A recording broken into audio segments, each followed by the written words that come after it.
my goodness, guys, the West Tigers could be on the verge of assembling probably the best and most exciting young roster in the whole NRL, but we need to play our cards right. We're going to break that all down plus some more in this video. Hey everyone, Geordie here. Welcome back to NRL Deep Dive. This is a channel that lives and breathes all things black, orange, and white. If you're a diehard fan like me for the West Tigers, make sure you like this video, subscribe to the channel, and it helps me in the algorithm out a ton. Plus, get the comments going with what you think we have in terms of talent and who are going to be rising through the ranks. Today, I want to dive really deep into the future of this team, go over what we're building, some rumors, what we're prioritizing, and what we could actually do wrong if we are not careful. So now let's start with the big one. Off the bat is Lachlan Galvin. Like, there has been a lot of chatter this week and past weeks about Galvin being offered that huge extension.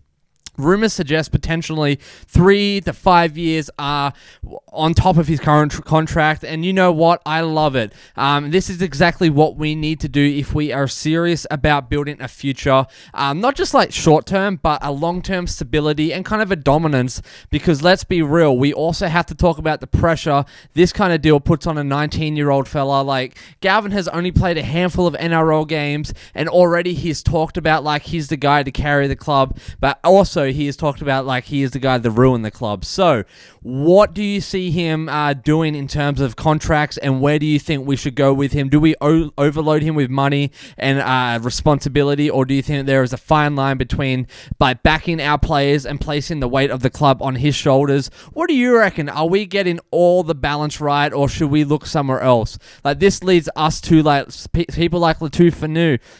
Like, the whole conversation here, there is definitely speculation that Galvin's the rise, but you know, he could also be pushing Fainu out, and that makes me a little bit uneasy, to be honest with you. I'm all for Galvin staying, sure, but Fainu is the kind of young half you build around too, and we saw that last game. Like, the question becomes, can we keep both? If so, how? Can we find a way to invest in these two playmakers without one of them getting frustrated or lost in the shuffle? Because let's be honest, if we let Fainu walk while he's still developing, he blows up into another club, we will be kicking ourselves for an extremely long time, I promise you.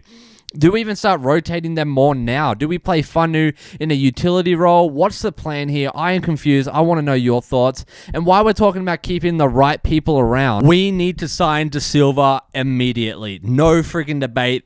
In my opinion, like, this kid has the kind of vision and the energy we've been crying out for years. He is fast around the rock. His service is sharp, and he's already got the swagger that screams extreme confidence, right? Like, I think if you pair him with someone like Api Korosai, and you've got like these two hookers who can keep opposition middles guessing all game long, that's the future of this club. We can't afford to let another junior slip through our fingers, not again. And same goes for people like Luke Laulilii.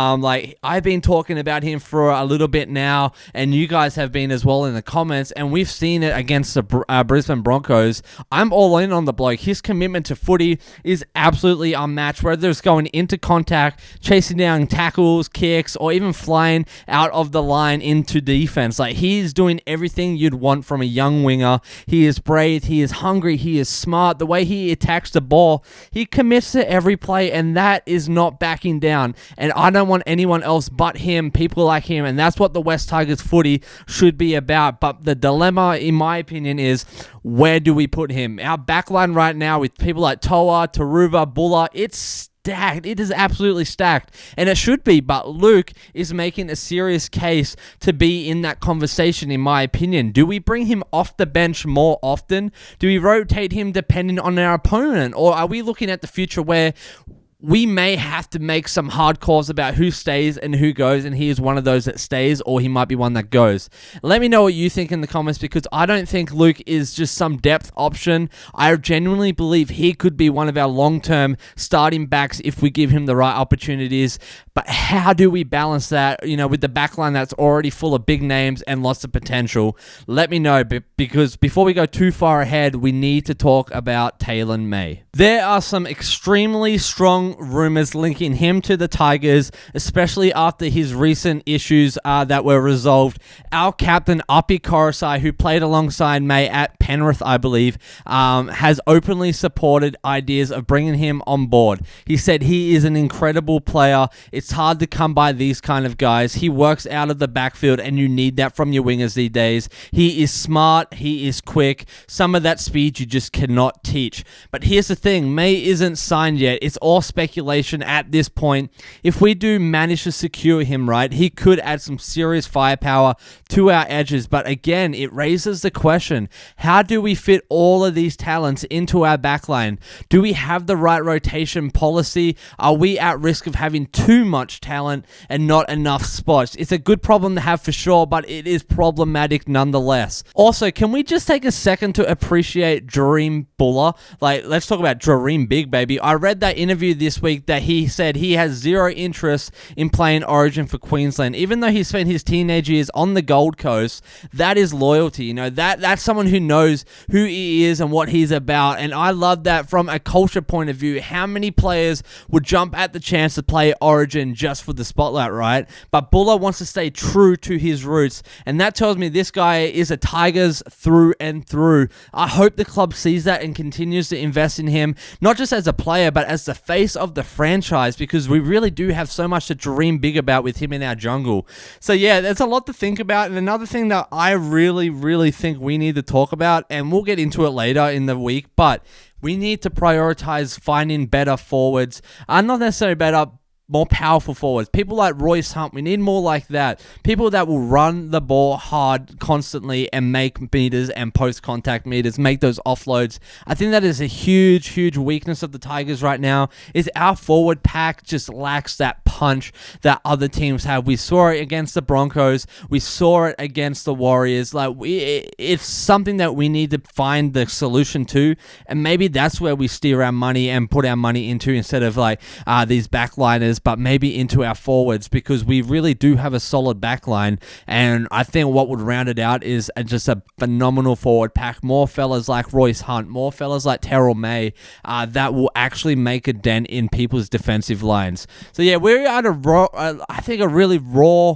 and rare moment where we've got so much young talent and core that we've got too many options, and we've got so much momentum if we do it right. But we need to manage it all right, because we need to support people like Galvin. We need to retain people like Fainu, and we need to lock in someone like Silva, nurture Luke, and make sure guys like Buller know they are part of a long-term plan and a long-term family. And I think we are finally in the spot where we are building a squad that we can grow together over time, and I think we can start letting the pieces fall together and not fall through the cracks again. So let me know your thoughts in the comments. Who would you lock in on a long-term deal? Where does someone like Luke fit? Are we handling Galvin's contract the right way? And do you think Fainu will stay or go?